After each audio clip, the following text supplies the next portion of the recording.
Howdy folks, and welcome back to the house that never sleeps. It's good to be back in business again, isn't it? I want to talk to you today about something everyone is doing wrong, man. I see it so much on YouTube and other platforms. And it has to do with your guitar frets, or any kind of instrument that's got frets on it. It has to do with doing your frets. You're grinding way too much fret wire away. This video will save you a lot of bucks, a lot of fret wire, and probably both. So I'm going to get you. I'm going to get you and bring you over here now so I can illustrate what I'm talking about better and show you what I mean. You're wasting your fret wire big time, man, and way too many people's doing it. I'm going to show you how not to do it. Or if you take your guitar somewhere, send it somewhere to get a fret job done on it or set up or whatever, make sure they don't do what I'm going to show you here today, right now. Come on over and get comfy and let's get into it.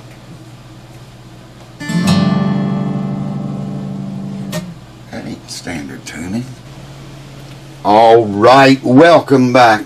Now let's imagine this guitar has no strings on it. It might as well not have any because these are worn completely out. I don't even remember what brand they are. I don't think they're Elixir, which I switched back to. Anyways, imagine the guitar not having strings on it, just a bare fretboard, okay? 9 times out of 10 on YouTube videos that I've saw, they'll knock the nut out up here. Just knock the nut out of it. And they'll take a sanding beam, or a big beam. We'll pretend this is a big beam right here. It's not, it's a straight edge, but pretend it's one of those beams about 1 inch wide and pretty much covers all the frets, okay? Well, they'll take that beam and they'll start sanding back and forth, back and forth. Now, there's no strings, remember. And they'll work over here, you know, and sand the end of it, you know, clear across, back and forth this way. They'll sand and sand and sand. And they get all their frets perfectly level, in unison with the next fret before it, and the ones after each fret, every fret. They're flat, okay? A lot of them will crown them now, polish them, and all this crap. But you need to put the radius back into your fretboard when you do that. What's that mean? That means even more fret material removed. You see what I'm saying? Then when you crown them a little bit more, it gets taken off. And when you polish, I use fret erasers to polish now with.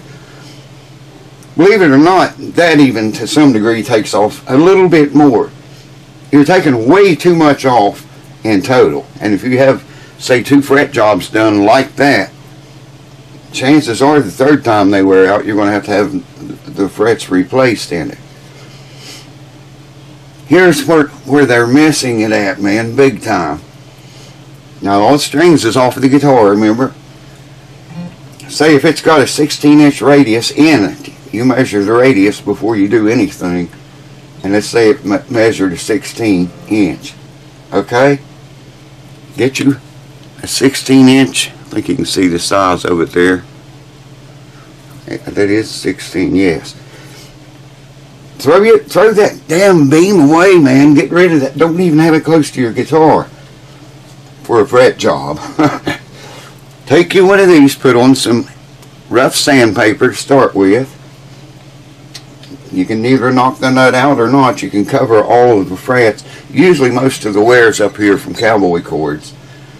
You can take material from these frets and a little bit back here where they're not even worn at all on most acoustics and still have them flat.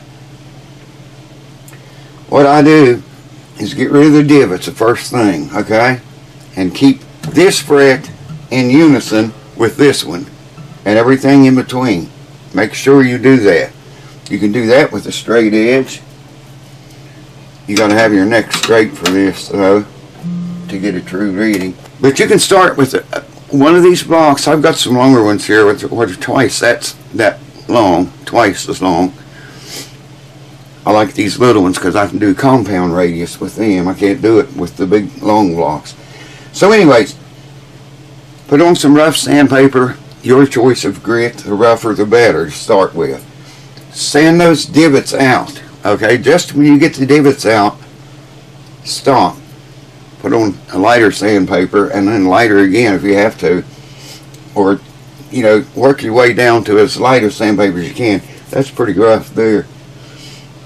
And stop there. Okay, what do you got? Your frets are flattened in unison with each other.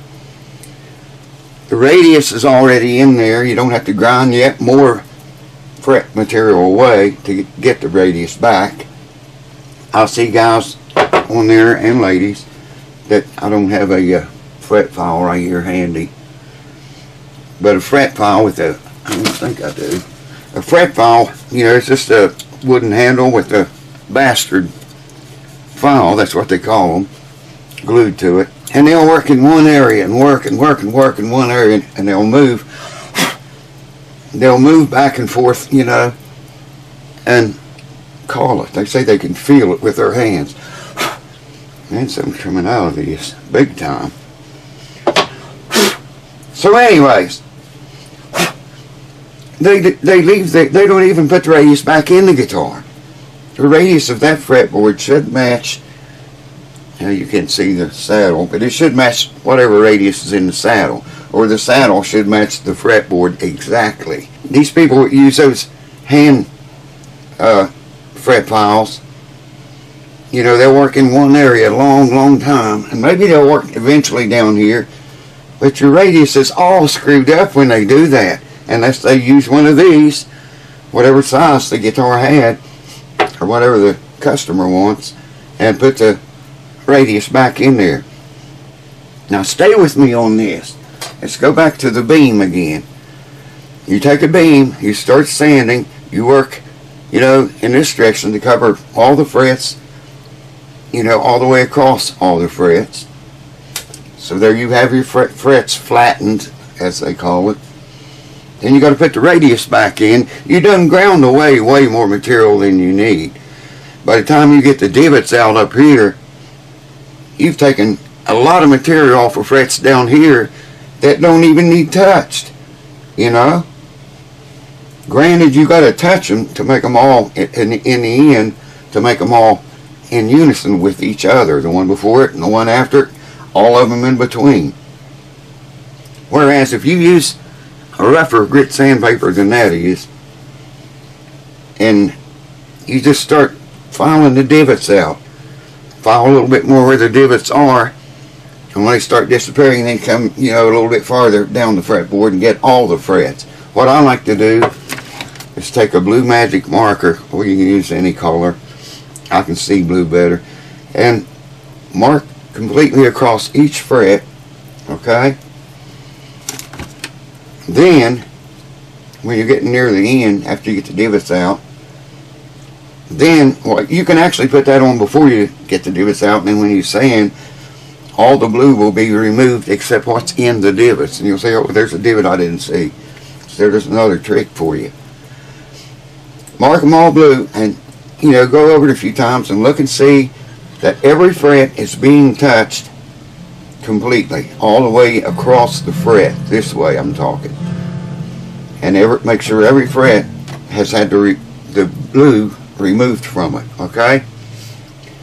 And then all you got to do is crown them and polish them and all that jazz. You're not going to be removing no hell of a lot of fret material after you get the divots out and get your frets flat.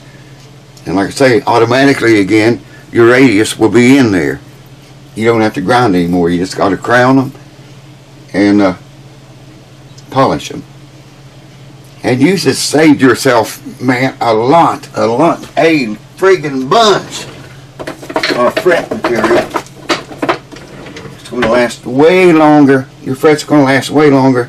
You're not going to have to pay somebody. So I suggest when you take your guitar or send it to somebody to get a fret job or a setup or anything they're going to be doing messing with the frets, ask them how they do it, man. If they take a big beam and go up and down like that, ask them if they put the radius back in the guitar, or if they even measured it before they did anything. You know, it'll save you money down the road.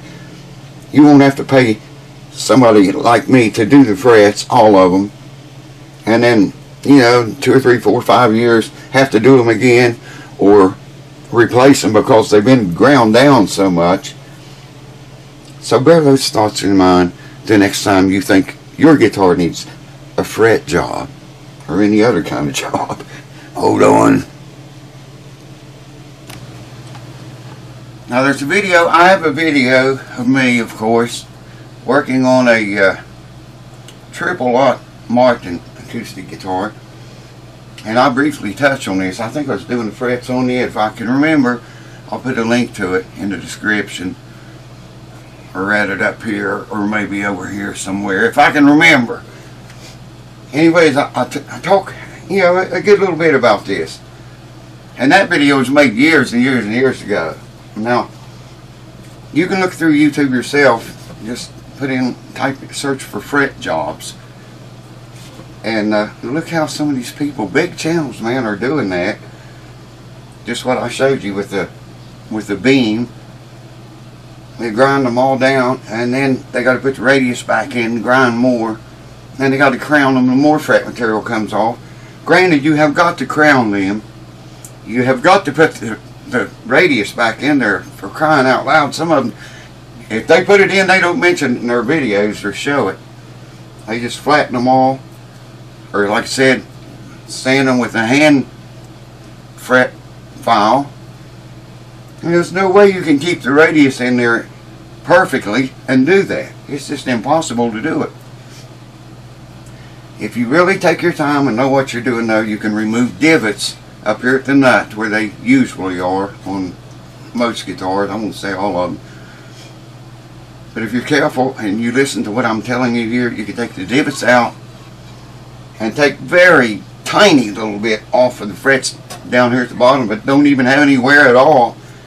But you have to take some material, you know, to get them all evenly, completely in unison with each other all the way down, every fret. You should check for any frets that are popped up before you even start to do anything. I should have mentioned that first, but y'all probably know that already. And there again, if these channels are doing that, they don't show it in their videos.